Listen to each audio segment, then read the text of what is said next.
Pločice do ljeta, dan 11. Koliko god jedem jaja, nikad ne dosade za doručak. Danas sam imao predavanje Doing Business in Japan. Tema je bila japanska ekonomija nakon Drugog svjetskog rata, koja je napravila najveći boom u povijesti, ali se stvorio bubble koji je puknuo nakon čega se japanska ekonomija srušila, a posljedice toga su još i dan danas aktualne u Japanu. Vratio sam se u dom, pojeo nešto sitno i otišao na trening, danas leđa triceps. Tokom ovog kata svakako ću veću pozornost dati s gibovima. Ručao sam ostatke od jučer i onda imao sastanak s udrugom 5+ oko novog projekta.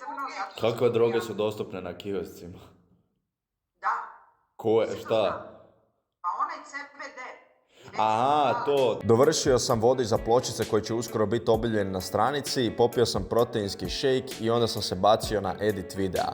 Večerao sam, ali mi je falilo još proteina pa sam pojeo zobenu kašu s pola mjerice whey-a. Najbitnija stvar tokom kata je da zadovoljim dnevni proteinski unos. To sam i uspio, tako da vidimo se u sljedećem videu. Ćao!